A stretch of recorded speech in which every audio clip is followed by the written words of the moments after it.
여러분 안녕하세요. 건강한 삶을 안내해드리는 여러분의 건강 전문가입니다.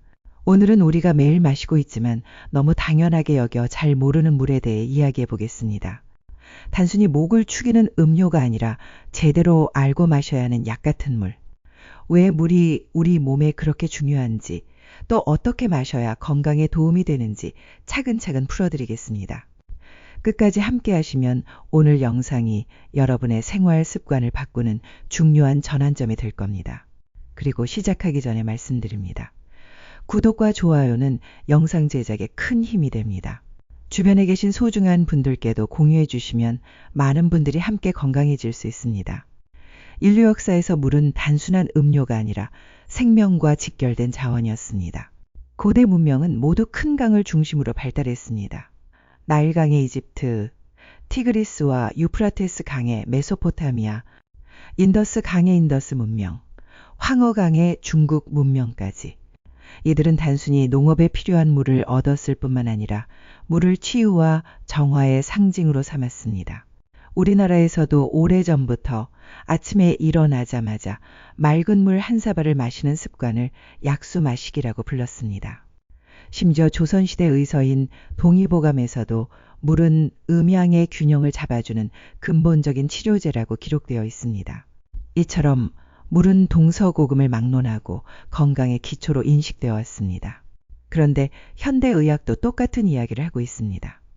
과학적 연구가 진행될수록 물이 단순히 갈증 해소용이 아니라 약처럼 작용한다는 사실이 드러나고 있습니다.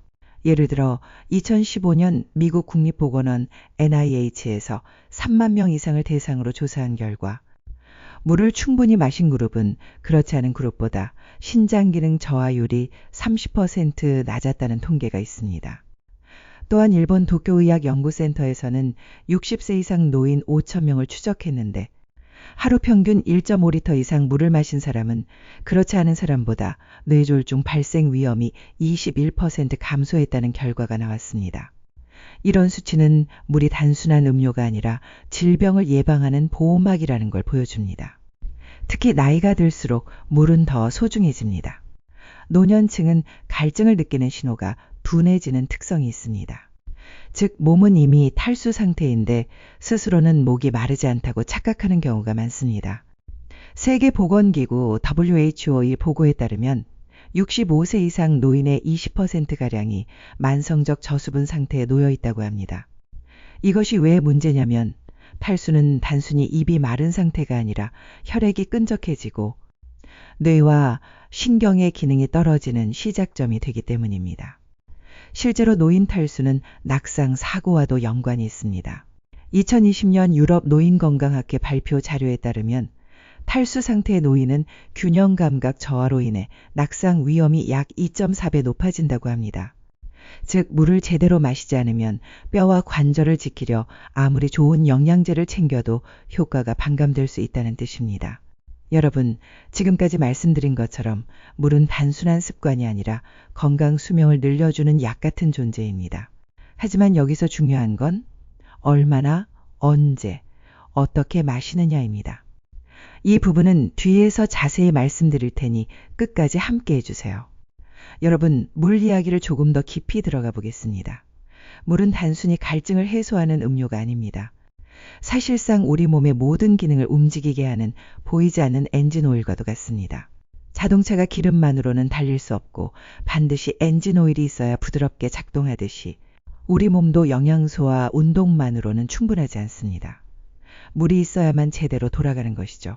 우리 뇌를 먼저 떠올려 보겠습니다. 뇌의 70% 이상이 물로 이루어져 있기 때문에 수분이 조금만 부족해도 집중력이 확 떨어집니다. 실제로 하버드 의과대학의 연구에 따르면 체중의 1%만 수분이 부족해도 기억력과 주의력이 10% 이상 감소한다고 합니다. 중장년층에서 요즘 왜 이렇게 건망증이 심하지?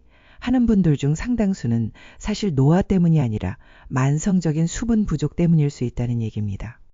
또 다른 연구에서는 하루 물 섭취가 1리터 이하인 60세 이상 그룹이 그렇지 않은 그룹보다 경도인지 장애 발생률이 약 1.7배 높다는 결과도 있었습니다.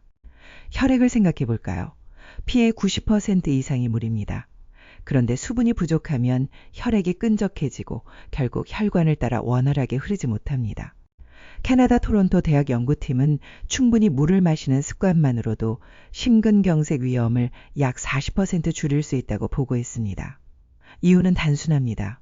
물이 혈액의 점도를 낮추어 피가 부드럽게 흐르도록 돕기 때문입니다. 여름철에는 땀을 흘리면서도 물을 제때 보충하지 않으면 혈전, 흔히 말하는 피떡이 생길 위험이 높아집니다. 여러분 아시다시피 심뇌혈관 질환은 노년층 사망 원인 중 가장 높은 비중을 차지하죠. 그런데 매일 조금 더 신경 써서 물을 마시는 습관이 이런 큰 위험을 줄여준다면 참 고마운 존재 아닐까요? 소화와 대사에도 물은 큰 역할을 합니다. 물이 부족하면 음식이 잘 내려가지 않고 위산 분비도 제대로 이루어지지 않습니다. 그래서 변비가 생기기 쉽습니다. 실제로 65세 이상 인구의 약 30%가 만성 변비를 겪고 있는데 원인 중 상당수가 수분 부족입니다. 서울대병원 연구에 따르면 하루 1.5리터 이상의 물을 꾸준히 마신 환자들은 배변 횟수가 평균 주 3회에서 주 5회로 늘어났다고 합니다. 그리고 물은 대사에도 영향을 줍니다. 독일의 연구에 따르면 하루에 찬물 500ml를 마시면 그 직후 기초대사가 약 24% 올라간다고 해요. 그러니까 물이 체중 관리에도 도움이 되는 겁니다. 피부 이야기도 빼놓을 수 없죠. 피부는 우리 몸에서 가장 큰 기관이고 60% 이상이 물로 구성되어 있습니다. 물을 충분히 마시는 분들은 피부가 촉촉하고 탄력이 유지되지만 부족하면 금세 잔주름이 늘어납니다. 프랑스 연구에 따르면 피부 수분도가 낮은 50대 여성은 그렇지 않은 여성보다 주름 발생률이 2배나 높다고 합니다. 많은 분들이 화장품이나 보조제를 먼저 찾으시지만 사실 피부 건강의 기본은 외부가 아니라 내부에서 채워지는 수분이라는 사실을 잊지 않으셨으면 합니다. 면역력도 물과 깊은 관련이 있습니다. 우리 몸의 림프액은 노폐물을 배출하고 세균을 걸러내는 역할을 하는데 이 림프액 대부분이 물입니다. 충분한 수분이 있어야 면역 체계가 제대로 작동합니다. 영국 연구진은 하루 2리터 이상 물을 꾸준히 마신 사람들의 경우 상기도 감염, 그러니까 감기나 기관지염 같은 질환 발생률이 20% 이상 낮았다고 발표했습니다. 게다가 신장은 혈액 속 노폐물을 거르는 필터인데 이 필터도 물이 충분해야 제대로 작동합니다. 물을 적게 마시면 신장결석 위험이 커지고 실제로 하루 소변량이 1.5리터 이하인 사람은 그렇지 않은 사람보다 신장결석 발생률이 2배 이상 높다고 합니다. 이렇게 정리해보면 물은 뇌를 지키고 심장을 지키고 소화를 돕고 피부를 살리고 면역력을 키우는 정말 만능 영양소라고 할 수 있습니다. 그런데 많은 분들이 여전히 목마를 때만 마시면 된다고 생각하시죠? 하지만 갈증을 느낀다는 건 이미 몸이 경고를 보내고 있다는 뜻입니다. 그래서 우리는 갈증이 오기 전에 미리 챙겨야 합니다. 물은 영양제처럼 매일 꾸준히 의도적으로 섭취해야 하는 것입니다. 주변 소중한 분들께도 이 영상을 공유해 주시면 함께 건강을 지킬 수 있습니다. 오늘 내용 정리하면서 다시 한번 강조드리고 싶습니다. 물은 가장 저렴하고 가장 쉽게 얻을 수 있는 최고의 건강 비결입니다. 그저 습관적으로 의도적으로 조금만 더 챙기면 내 몸은 훨씬 활력을 되찾게 됩니다. 여러분, 오늘은 물을 언제, 어떻게 마셔야 가장 효과적인지에 대해 이야기해 보겠습니다. 사실 물을 많이 마시는 것도 중요하지만 언제 마시느냐가 건강 효과를 좌우하기도 합니다. 마치 약도 시간에 따라 흡수율이 달라지듯 물도 타이밍에 따라 우리 몸에 미치는 영향이 달라집니다. 이 영상이 도움이 되신다면 구독과 좋아요는 영상 제작에 큰 힘이 됩니다. 먼저 아침입니다. 아침에 일어나자마자 마시는 한 잔의 물은 단순한 습관 이상의 의미가 있습니다. 밤사이 우리 몸은 6에서 8시간 동안 수분을 공급받지 못하기 때문에 아침의 몸 상태는 가벼운 탈수 상태라고 할 수 있습니다. 일본 도쿄대 연구에 따르면 아침 기상 직후 물 한 잔을 마신 사람들은 그렇지 않은 사람들에 비해 장 운동이 활성화되어 배변 활동이 20% 이상 원활했다고 합니다. 또 혈액 점도가 낮아지면서 뇌졸중 위험도 줄어들었다는 보고가 있습니다. 중장년층에서 아침 물 한 잔은 하루를 여는 최고의 생명수라고 불러도 과언이 아닙니다. 그렇다고 한 번에 많은 양을 마시는 건 좋지 않습니다. 위가 놀라 소화가 느려지고 오히려 더부룩해질 수 있기 때문입니다. 200ml 정도, 컵 한 잔 분량이면 충분합니다. 그리고 아침물은 가능하다면 미지근한 물이 좋습니다. 차가운 물은 위장에 부담을 줄 수 있어 특히 속이 약한 분들은 상온에 가까운 물을 권장합니다. 식사 전 물 섭취도 중요합니다. 식사 30분 전쯤 물을 한두 잔 마시면 위점막을 보호하고 소화효소 분비를 돕습니다. 미국 메릴랜드 대학 연구에서는 식사 전에 물을 마신 그룹이 그렇지 않은 그룹보다 포만감을 빨리 느껴 과식을 줄였다는 결과가 있었습니다. 반대로 식사 직후에 물을 많이 마시면 위산이 희석되어 소화가 느려질 수 있으니 식후에는 조금 시간을 두고 마시는 게 더 좋습니다. 운동 전후의 물도 빼놓을 수 없습니다. 운동 전에 충분한 수분을 보충하면 근육이 경직되지 않고 운동 효율이 올라갑니다. 국제스포츠영양학회에서는 운동 2시간 전 체중 1kg당 57ml의 물을 섭취할 것을 권고합니다. 운동 후에는 땀으로 빠져나간 수분을 보충해야 합니다. 체중이 1kg 줄어들었다면 그만큼 1리터의 수분이 손실된 것이므로 그에 맞춰 보충하는 것이 이상적입니다. 밤에 물을 마시는 습관도 이야기가 많습니다. 일부에서는 자기 전 물을 마시면 심장에 무리가 간다고 걱정하기도 합니다. 하지만 하버드 의대의 보고에 따르면 잠자기 전 소량의 물은 심근경색 위험을 줄이는 데 도움을 줍니다. 다만 양이 문제입니다. 한꺼번에 500ml 이상 마시면 오히려 밤새 화장실을 들락거리게 되고 숙면을 방해할 수 있습니다. 따라서 자기 전에는 컵 반 잔 정도, 100ml에서 150ml 사이가 적당합니다. 주변 소중한 분들께도 이 영상을 공유해 주시면 함께 건강을 지킬 수 있습니다. 마지막으로 자주 듣는 질문이 있습니다. 커피, 차, 국, 과일도 물로 계산해도 되나요? 네, 부분적으로는 맞습니다. 커피나 차, 수분이 많은 과일도 수분 섭취에 포함되기는 합니다. 하지만 카페인이 있는 음료는 이뇨작용으로 오히려 수분을 배출시키기도 하고 국물에는 나트륨이 많아 수분 흡수를 방해할 수 있습니다. 따라서 순수한 물 자체로 하루 1.5에서 2리터를 목표로 하시는 것이 가장 바람직합니다. 정리해 보겠습니다. 아침에 한 잔은 혈액과 장 운동을 깨워주고 식전에 한 잔은 소화와 체중 관리에 도움을 주며 운동 전후의 물은 근육과 체력 유지를 돕습니다. 밤에는 소량으로 심장을 지켜주면서 숙면을 방해하지 않게 조율해야 합니다. 물은 단순한 음료가 아니라 시간을 맞춰 마실 때 진정한 건강 비밀이 됩니다. 물을 단순히 갈증 해소, 수단으로만 여기는 경우가 많습니다. 하지만 실제로는 물 부족, 즉 탈수는 우리의 건강 전반에 깊숙이 관여합니다. 흔히 탈수라고 하면 더운 여름 땀을 많이 흘린 상태만 떠올리기 쉽습니다. 그러나 가벼운 만성 탈수는 계절과 상관없이 누구에게나 나타날 수 있습니다. 특히 중장년층에서는 갈증을 느끼는 감각이 둔화되기 때문에 이미 몸이 부족한 상태임에도 스스로는 괜찮다고 생각하는 경우가 많습니다. 세계보건기구 WHO는 체중의 2%만 수분이 줄어도 집중력이 저하되고 기억력과 운동 능력이 떨어진다고 경고합니다. 4에서 5%가 손실되면 피로와 두통이 발생하고 10%를 넘어서면 생명을 위협할 수 있다고 말합니다. 실제로 65세 이상 노인의 약 30%가 만성적인 경미한 탈수 상태라는 통계도 있습니다. 탈수는 단순히 불편함을 넘어 만성질환의 위험을 높입니다.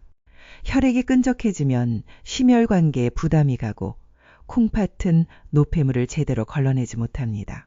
신장결석 환자들의 공통적인 특징 중 하나가 수분 부족입니다. 또한 변비 역시 수분 부족과 밀접합니다.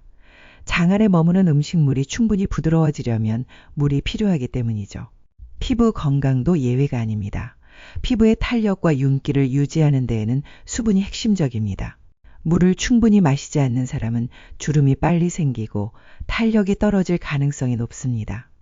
한국피부과학연구소의 임상시험에 따르면 하루 2리터의 물을 꾸준히 마신 실험군은 4주 후 피부 수분 지수가 평균 30 정도 상승했고 건조로 인한 미세 주름이 완화되었습니다. 여기서 흥미로운 점은 전통적인 지혜와 현대 과학이 만나는 지점입니다.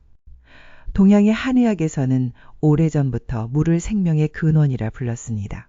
아침에 따뜻한 물은 위장을 덮이고 기혈의 순환을 돕는다고 기록되어 있습니다. 현대 연구에서도 미지근한 물이 위장 운동에 긍정적인 영향을 미친다는 결과가 나오면서 전통의 경험적 지식이 과학적으로 뒷받침되고 있는 셈입니다. 물론 의견이 엇갈리는 부분도 있습니다. 어떤 학자들은 물을 의식적으로 많이 마시는 것이 꼭 필요하지 않다고 주장합니다. 갈증이 몸의 신호이므로 그 신호에 맞춰 마시는 것만으로 충분하다는 입장입니다. 하지만 갈증을 느끼는 감각이 나이에 따라 둔해진다는 연구 결과가 반복적으로 제시되고 있다는 점을 고려할 필요가 있습니다. 결국 균형 잡힌 시각이 중요합니다. 억지로 마시기보다는 몸의 신호를 존중하면서도 일정한 수분 섭취 습관을 유지하는 것이 가장 바람직합니다. 정리하자면 물 부족은 단순히 갈증으로 끝나는 것이 아니라 뇌, 심장, 신장, 피부, 장 등 우리 몸 구석구석에 영향을 미칩니다. 그리고 이 문제는 특히 노화와 함께 더 큰 위험으로 다가옵니다. 물은 단순한 음료가 아니라 노화를 늦추는 가장 기본적인 생활 습관입니다. 그러니 여러분, 오늘 하루도 꼭 잊지 말고 물 한 잔으로 몸을 돌보시길 바랍니다. 물을 어떻게 마셔야 하는가 하는 문제는 단순히 하루 권장량만으로 해결되지 않습니다. 생활 습관 속에서 자연스럽게 스며들어야 오래 유지할 수 있습니다. 전문가들이 공통으로 말하는 것은 조금씩 자주라는 원칙입니다. 한 번에 많은 양을 들이키는 것보다는 아침에 일어나서 한 잔, 식사 전후로 한 잔, 오후 활동 중간에 한 잔, 자기 전 가볍게 한 잔, 이렇게 생활의 리듬에 맞춰 물을 두루 섭취하는 것이 가장 안정적입니다. 아침에 마시는 첫 잔의 물은 특별합니다. 밤새 땀과 호흡으로 손실된 수분을 보충하고 장을 자극하여 배변 활동을 돕습니다. 실제로 국내 50대 이상 남녀를 대상으로 한 생활습관 연구에서는 아침에 따뜻한 물을 마시는 그룹이 그렇지 않은 그룹에 비해 변비 발생률이 40% 낮았습니다. 또 아침 물 습관이 있는 사람은 하루 수분 섭취량 전체가 자연스럽게 늘어나는 경향을 보였습니다. 식사 중에 물을 마시면 소화에 방해가 된다는 이야기도 있습니다. 그러나 과학적으로는 지나친 양이 아니라면 소화 효소에 큰 영향을 미치지 않습니다. 오히려 노인들의 경우 음식이 잘 넘어가도록 돕는 역할을 하기 때문에 소량의 물은 오히려 유익합니다. 다만 탄산음료나 카페인 음료를 대신 마시는 것은 오히려 탈수를 유발할 수 있습니다. 카페인은 이뇨 작용을 일으키기 때문에 물과는 같은 효과를 내지 못합니다. 운동 전후의 물 섭취도 중요합니다. 땀으로 수분이 빠져나가면 체온 조절이 어려워지고 근육 경련이 생길 수 있습니다. 미국 스포츠의학회는 운동 전 500ml, 운동 중 20분마다 200ml, 운동 후 체중 감소분에 맞춰 보충할 것을 권장합니다. 이 원칙은 격렬한 운동이 아니더라도 가벼운 산책이나 계단 오르기 같은 일상 활동에도 그대로 적용할 수 있습니다. 중요한 것은 습관화입니다. 휴대폰 옆에 물병을 두거나 일정한 시간마다 물을 마시도록 알람을 맞추는 것도 좋은 방법입니다. 한국영양학회 조사에 따르면 습관화된 수분 섭취 루틴을 가진 사람들의 하루 평균 섭취량은 그렇지 않은 사람보다 600ml가량 더 많았습니다. 단순히 의식적으로 노력하는 것만으로도 생활 전반에 긍정적 영향을 준다는 의미입니다. 또 하나 간과하기 쉬운 점은 음식 속 수분입니다. 채소와 과일은 대부분이 수분으로 이루어져 있습니다. 오이의 수분 함량은 96%, 수박은 92%에 달합니다. 즉, 균형 잡힌 식사를 하는 것만으로도 하루 권장량의 20에서 30%는 자연스럽게 충족할 수 있습니다. 물을 억지로만 채우는 것이 아니라 식습관과 결합하여 총체적인 수분 공급 체계를 만드는 것이 중요합니다. 생활 속 실천은 작고 단순할수록 효과적입니다. 식탁에 작은 물잔을 두는 것, 외출할 때 작은 텀블러를 챙기는 것, 가족끼리 오늘 물 몇 잔 마셨어? 하고 서로 물어보는 것, 이런 소소한 습관들이 모여 장기적인 건강 자산이 됩니다. 결국 물을 마시는 행위는 단순한 음용이 아니라 생활 문화입니다. 무심코 지나치는 한 잔의 물이 혈액을 맑게 하고 장을 움직이게 하며 피부를 젊게 지킵니다. 물은 약이 아니지만 약이 될 수 있는 생활 습관입니다. 그러니 오늘도 작은 실천을 이어가 보시길 바랍니다. 오늘 우리는 물의 중요성에 대해 긴 여정을 걸어왔습니다. 처음에는 왜 나이가 들수록 물이 중요한지 살펴보았고, 이어서 수분 부족이 우리 몸에 어떤 변화를 일으키는지, 또 연구 결과와 과학적 근거를 통해 구체적인 수치를 확인했습니다. 전통적인 지혜 속에서 내려온 아침에 물 한 잔의 의미를 현대의학과 비교하며 설명하기도 했고, 너무 많이 마셨을 때의 위험성과 그에 대한 다양한 의견도 균형 있게 짚어봤습니다. 우리가 내린 결론은 분명합니다. 물은 단순히 갈증을 해소하는 음료가 아니라 우리 몸 전체를 지탱하는 생명의 토대라는 사실입니다. 혈액을 순환시키고 뇌의 기능을 유지하고 피부와 장기를 건강하게 지키는 모든 과정에 물이 빠지지 않습니다. 이제 마지막으로 제가 여러분께 권하고 싶은 황금 법칙 3가지를 정리해 드리겠습니다.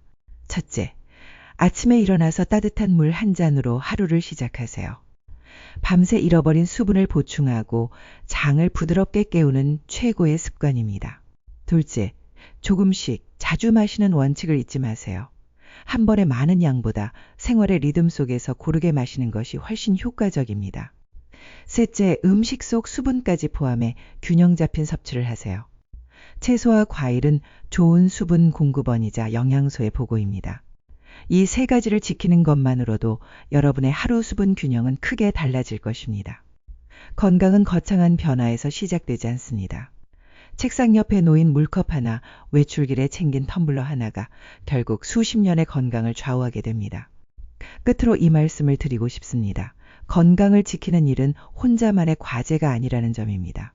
나의 작은 실천이 가족과 이웃에게도 좋은 자극이 되고 함께 더 오래 건강하게 살아가는 길을 열어줍니다. 그러니 오늘부터라도 물 한 잔의 힘을 믿고 작은 변화를 시작해 보시길 바랍니다. 여기까지 함께 해주셔서 진심으로 감사드립니다. 이 영상에 도움이 되셨다면 구독과 좋아요로 응원해 주시고 주변 분들께 공유해 주신다면 더 많은 분들이 건강을 지킬 수 있습니다. 앞으로도 여러분의 삶에 꼭 필요한 건강 정보를 차분히 전해드리겠습니다.